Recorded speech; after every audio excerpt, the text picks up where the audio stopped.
안녕하세요. 교육진담 입시 무엇이든 물어보세요 시간입니다. 예, 저는 진행을 맡고 있는 민우입니다. 예, 입시킬러 내용입니다. 국어과 고등부 강사 이메림입니다. 전 영어 강사 강상훈입니다. 오래간만이에요. 오랜만입니다. 강원장님. 네, 자, 저희가 또 9월 모의평가가 끝났습니다. 네. 그럼 9월 모의평가 이후 국어 영역에 대한 분석은 고3 학생들에 대한 관심도 있고 또 뭐 중학생, 고1, 2 뭐 다 관심 있잖아요. 네. 자, 그래서 오늘은 9월 모의평가의 시간입니다. 그래서 국어 좀 다뤄보고 그 다음에 또 영어도 다루고 이런 시간 갖도록 하겠습니다. 자, 먼저 국어부터 시작해야 되겠네요. 1교시가 또 국어니까 또 그렇죠. 국어부터 해야죠. 그렇죠. 네, 옛날에 1교시닷컴이라는 회사도 있었어요. 네, 1교시닷컴. 그래서 뭐 언제적 얘기예요? 나 듣긴 들었는데 꽤 오래된 것 같아갖고. 제가 좀 전에 저기 그 자소서 마지막 방송을 찍다 보니 야, 어느덧 제도가 사라져서 제가 해왔었던 일이 또 사라지기도 하네요. 네. 자, 국어 어땠나요 이번에? 쉬웠죠? 네, 쉬웠습니다. 제가 작년부터 이 입시 무엇이든 물어보세요 방송을 진행을 이제 함께 하면서 매번 모의평가에 대한 모의평가나 수능에 대한 이렇게 피드백을 했었는데 쉬웠습니다라는 말을 처음 해보는 거예요. 어머나. 네, 아주 자신 있고 당당하게 쉬웠습니다라는 말을 항상 막 앓는 소리 힘내세요 화이팅 막 이런 얘기만 하다가 이렇게 쉬운 문제도 있구나라는 말씀을 거의 처음 드리네요. 그래서 우선은 어느 정도였냐 등급 컷을 말씀을 드려볼까요? 선택 과목이 있었기 때문에 표준 점수 차이가 있다 보니까 화법과 작문은 등급 컷이 98점으로 1등급이요? 네, 1등급 컷이 한 문제까지 네, 원점수 등급 컷이 3점짜리도 안 되네. 그럼 2점짜리 없잖아요, 그거. 네, 2점 있나요? 2점짜리. 있었구나. 네. 야, 35문제와 3점짜리 10문제로 구성이 되어 있습니다. 그리고 언어 매체 과목은 이제 95점, 96점 이 정도 선에서 네, 1등급이 갈릴 것 같아요. 아마도 선택 과목에서 한 문제 틀리고 뭐 공통에서 한 문제 틀리고 요 정도 95점이면은 1등급에 올라갈 가능성이 어느 정도 있고 근데 공통에서 두 개 다 틀려서 95점이면은 2등급으로 내려갈 가능성이 좀 높다. 요 정도로 등급 컷이 형성이 됐습니다. 등급 컷만 봐도 굉장히 쉬웠네요. 네. 근래 들어서 맨날 이번 등급은 87점입니다. 85점입니다. 맨날 이런 말씀만 드리다가 일단 왜 쉬웠는가에 대한 이야기를 드리기 전에 저는 지금 이 실제로 시험을 보셨던 수험생들, 고3분들과 지수생, 반수생분들이 지금 어떤 생각을 가지고 있을지를 좀 예측을 해볼게요. 한 세 부류 정도로 나눌 수 있을 것 같은데 첫 번째, 쉬웠죠. 나도 쉬었다. 그래서 높은 점수를 받았다. 지난번보다 점수가 올랐고 등급은 뭐 지난번에도 잘 받더라면 이번에도 좋은 등급을 받았을 것이다. 남들한테 쉬었던 만큼 나한테도 쉬었다. 이런 분들이 그 1부류. 그 다음에 두 번째 부류는 쉬었다라는 걸 인지는 하는데 실수를 해버린 거죠.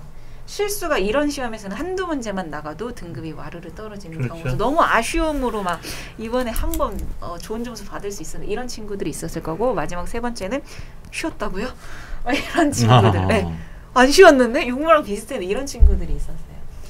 네, 일단은 이제 세 번째 친구들은 아직 기본기가 2달밖에 안 남았음에도 불구하고 아직 기본기가 탄탄하지 않다라는 걸 먼저 말씀을 드리고 싶고 그러므로 계속 이제 평가 기출 돌리시면서 기본기 빨리 쌓으셔라 문학 개념 빨리 공부하셔라 라는 말씀을 드리고 싶고요. 첫 번째, 두 번째 친구분들은 일단 이건 과정일 뿐이기 때문에 너무 비관적이거나 너무 낙관적인 생각을 절대로 하실 필요가 없다는 말씀을 드리고 싶어요. 왜 쉬웠는지 그 얘기를 좀 말씀을 드릴게요. 네. 일단 유형이 어떻게 나올지 모르기 때문에 조금 불안했었는데 육모랑 똑같은 유형으로 제시가 됐습니다. 1번부터 3번까지 굉장히 화작같이 생긴 단문에 3문단짜리 독서 지문이 독서 기본 이론 지문이 나왔고요. 4번부터 17번까지 분야별로 3개 지문이 나왔습니다. 그리고 그 다음에 뒤에 18번부터 34번까지 순차적으로 4세트의 문학 지문이 나왔고 마지막에 이제 선택 과목. 육모에서 한번 경험을 해봤던 유형으로 나왔었기 때문에 내가 어떤 순서로 풀어야 될지를 감을 잡고 들어가서 일단 생소하지 않았다, 익숙했다가 첫 번째 쉬웠던 이유였고요. 독서에서 쉬웠던 이유는 우선 학생들이 진짜 어렵게 생각하는 경제나 고난도 과학기술 지문이 나오지 않았어요. 물론 경제 되게 비슷하게 생긴 독점적 경쟁 시장이라는 단어를 사용한 지문이 나오기는 했었는데 그건 그냥 단어를 사용했을 뿐 실제로는 광고랑 관련되어 있는 단순한 사회 지문이었거든요. 그리고 기술 지문도 나오기는 했는데 문장들이 6월 모의고사랑 3월 모의고사에서는 되게 좀 하실 거예요. 문장들이 너무 좀 길고 지저분하고 한 말 또 하고 읽기가 어려웠던 문장들이 많이 있었다면 이번에는 모든 지문들이 다 한 문장 한 문장이 깔끔했습니다. 그 자리에서 직독직해랑 머릿속으로 직진하는 게 가능한 수준의 문장들로 구성된 제시문들로 구성이 되어 있었다라는 거. 그리고 무엇보다도 선택지에서 최근 들어서 나타나기 시작한 독서 유형 중에 하나가 이 다른 말로 유의관계 있는 말로 바꿔서 선택지에 내는 거 있잖아요. 제가 한번 선생님들한테 패러프레이징이라는 단어보다 더 좋은 우리말이 뭐가 있을까요? 라고 물어봤는데 없어요 라고 하더라고요. 그런 유의관계 있는 단어로 바꿔서 좀 학생들을 헷갈리게 하는 그런 문제가 없었습니다. 다 그냥 앞에서 제시문에 사용했던 단어를 그대로 사용하고 꼰 문제들이 없었어요. 깊이 들어가는 적용 추론 문제가 없이 굉장히 간단하고 단순한 문제들로 구성이 되어 있어서 독서가 쉬웠고요. 그리고 문학이 쉬웠던 이유는 EBS 수능 특강 연계 작품이 고전소설 배비장전, 현대시 종가, 그리고 이 고전시가 규원가 이렇게 세 작품이 그대로 나왔습니다. 약간 자랑을 하자면 그 세 작품을 나란히 제가 불과 1주 전과 2주 전에 학생들에게 해설을 해줬었던 이 느낌이 안 좋다 이러면서 해설을 해줬었던 작품이 나와서 학생들이 더 좀 신나게 문제를 풀었던 것들이었는데 작품을 안 읽고 풀 수 있을 정도의 연계 작품이 나왔다라는 거죠. 그래서 문학에서 시간 단축을 굉장히 많이 했습니다. 마지막으로 선택 과목은 화법과 작문은 용모에 비해서는 까다로운 문제가 한두 문제 정도 있었고요. 그리고 언어와 매체는 비슷한 수준의 특징이라고 한다면 너네가 문법에서는 문법 지식들, 디테일한 지식들을 너네가 완벽하게 이해를 하고 있니? 그거를 전제하고 풀을 수 있는 문제들. 하지만 문법 공부를 평소에 꾸준히 해왔던 친구들이라면 전혀 어려움 없이 풀 수 있는 평이한 수준의 문제가 출제가 되었다라는 점이 되겠습니다. 네. 자, 정리하자면 그 6월 모평과 9월 모평의 유형이 좀 통일됐네요. 네. 자, 그러면은 이 유형대로 수능이 나옵니다. 그렇죠. 네, 그거는 이제 확실합니다. 네. 1번부터 3번까지 나타나는 그 문제 이제는 더 이상 당황하지 말고 수능도 그렇게 나올 것이다. 이렇게 좀 예상을 하시면 될 것 같고요. 그래서 질문이 두 가지가 있습니다. 네. 좀 전에 제가 질문을 많이 받아서 자소서 막 5분에 끝내려고 했는데 질문하셔가지고 그랬었죠. 참 오늘 방송이 두 개가 올라오셔서 당황하셨을 텐데 그거 하나는 자기소개서 특강입니다. 고3 학생들 이번에 자기소개서 써가지고 그냥 자소서에 대한 어떤 마지막 소회를 제가 동영상으로 찍어서 올린 거니까요. 참고하시면 됩니다. 자, 질문 두 가지가 있는데 하나는 그 구모 때 이렇게 쉬웠는데 실제 수능에서 어려웠었던 적은 없었나요? 요 얘기를 제가 학생들한테 딱 했었어요. 평가원에서 굉장히 좋아하는 이 난이도 조절이 있다. 육모에서 좀 속된 말을 사용하기 위해서 육모에서 뺨을 한 찰싹 때리고 구모에서 살짝 쓰다듬어 줬다가 수능에서 쌍대기를 쌍따구를 때리는 그런 거를 평가원에서 좀 좋아한다. 그리고 실제로 2019 학년도 수능이 있었죠. 네. 엄청났죠? 네. 그때 국어 잘하면은 의대 간다는 바로 그때. 네, 역대급 제일 어려웠던 해 아니에요? 어마어마했죠. 평균 점수 150점이 넘었죠. 만점 받은 친구들이 그 유명한 오버슈팅과 그레고리 벽이 나왔었던 회통. 힘들어. 그때가 1등급 컷이 84점이었어요. 맞아요. 70점을 받으면 3등급을 받는. 와. 78점을 받으면 2등급을 받는. 훌륭한 아이들이었어. 그런 어려운 시험이었는데 그 해 2018년 그 수능 직전에 시행됐었던 평가원 모평 9월 모평. 쉬웠죠. 1등급 컷이 97점이었습니다. 와, 이거 그렇구나. 2등급 컷이 92, 3등급 컷이 85. 19학년. 네, 뭐 요거는 그 뭐랄까 그 저희가 뭐 협박, 경고 이런 것이 아니라 시험은 어쨌든 다양한 형태의 가능성이 있으니 고등학교 3학년 학생들의 경우는 좀 참고하시라 라는 거고요. 여기서 유모와 구모의 공통된 패턴대로 일단 시험이 출제될 것이고 그것이 이제 신유형이 됐다. 왜냐면 2번 냈으면 그대로 난다고 그쵸. 보시면 돼요. 그래서 앞에 이제 3가지 형태의 어떤 글들이 나왔었던 문제의 형태 1, 2, 3번은 그대로 수능장에도 나오니까 감안하셔라. 그 다음에 2번째로는 구모가 쉬웠다라고 하지만 육모와 구모의 중간 난이도로 냈다라고 우기면 되는 거기 때문에 교육평가원에서 수능 난이도 조정을 어떻게 하는지에 대해서는 아마 지금 이 성적대가 좋은 것을 보고 수능 때는 또 사실 난이도 조정 들어갈 수 있단 말이죠. 그래서 요 난이도로 나온다라고 꼭 예측할 수는 없는 거다. 이런 어떠한 생각들을 좀 가지실 필요가 있을 것 같아요. 자, 그러면 2번째 질문이요. 화작과 지금 언매가 있거든요. 이 부분에 대한 내용들은 좀 비교해 주실 필요가 있을 것 같아요. 선택 국어는 어땠는가? 라는 점에 대해서 한번 말씀해 주세요. 화법과 작문은 아시다시피 따로 화작에 대한 공부를 요구하지는 않죠. 그냥 어느 정도의 직관적인 독해력이 있고 화작 문제 유형 1번부터 그 35번부터 45번에 해당한 여러 문제 유형 앞부분에 화법 나오고요. 중간 부분에 화법과 작문이 통합되어 있는 문제 나오고 마지막에 작문 문제 나오고 그 유형에 대한 익숙함이 있다면 얼마든지 이 정신만 바짝 차리고 실수만 안 하면 안 틀릴 수 있는 유형의 문제가 나왔었고요.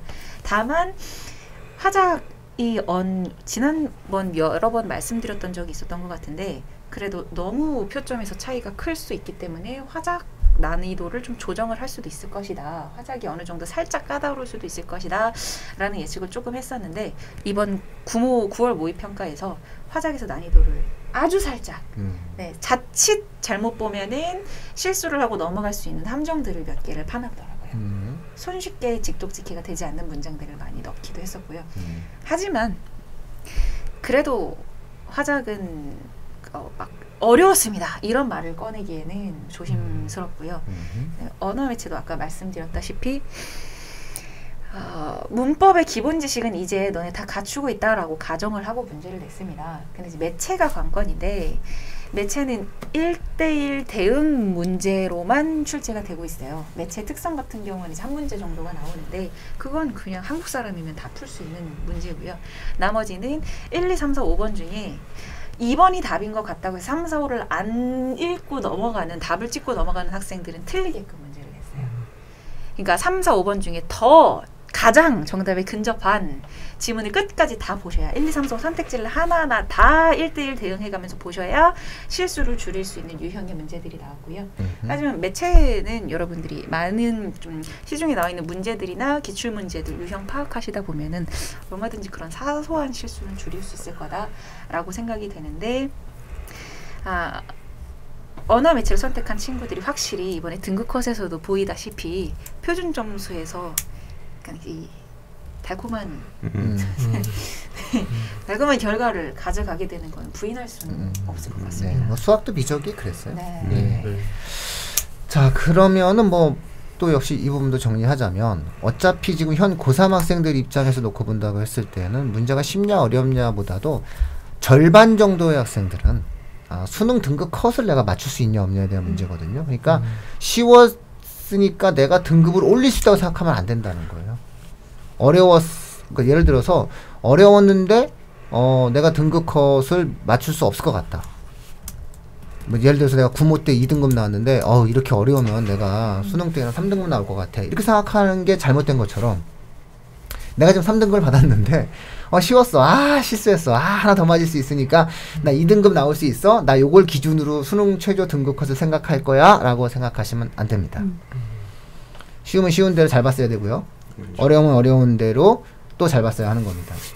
그래서 수능이 쉬웠기 때문에 마치 내가 공부를 하면 등급이 더 올라갈 수 있을 거다라고 생각하지 마시고 현 등급을 그대로 받아들이시는 것이 일단은 국어 영역에서는 좀 등급 컷을 바라보는 올바른 생각이 아닐까. 고등학교 3학년 학생들한테는 좀 그런 조언을 드립니다. 자, 마지막으로 한 말씀 3학년 학생들에게 해주실 말 있나요? 네, 이번 9월 모의평가가 너무 쉬웠기 때문에 크게 의미가 없지 않나라는 생각을 하고 계시는 수험생분들이 계시다면은 크나큰 착오일 겁니다. 왜냐면은 각 문항들과 이 6월 모의고사와 9월 모의고사를 통해서 고정되어 있는 이 유형 속에서 각 문항들이 왜 쉬웠는가? 어떤 부분 때문에 육모랑 난이도 차이가 있었는가? 그거를 한 문제 한 문제 파악을 하셔야 돼요. 예를 들어서 이번에 단어를 안 바꿨기 때문에 쉬웠다. 그럼 단어를 바꿀 겁니다. 그리고 이번에 좀 계산해야 되는 논리를 요구하는 문제가 없었다라는 거는 난도 조정을 하기 위해서 그 계산 문제와 그 메모를 요구하는 논리를 요구하는 문제가 나올 것이다. 문학에서도 이번에 연계 작품이 근데 연계 작품이 50% 연계가 될 거라는 거는 뭐 정해져 있는 거기 때문에 크게 무리는 없지만 문학에서 각 문제들이 왜 쉬웠는가 요거를 그 이유를 하나하나를 여러분들이 알고 계셔야 돼요. 그냥 쉬웠으니까 하고 넘어가는 게 아니라 육모에서 내가 어려워했던 부분, 구모에서 내가 쉬워했던 부분 그 포인트들을 짚으시고 수능을 대비를 하셔야 된다라는 걸 전 꼭 강조를 하고 싶습니다. 네, 훌륭했습니다. 아유, 예, 반갑습니다. 자. 고생하셨습니다. 네. 그러면 국어 이 정도로 하죠? 네. 네. 정말 다들 수능 국어에서 웃으면서 이 시험지를 찢는 거 말고 시험을 찢고 나오셨으면 좋겠다라는 바람을 드리면서 마무리해야 됩니다. 아유, 예, 뭐 네. 마지막 마무리 멋있었습니다. 자.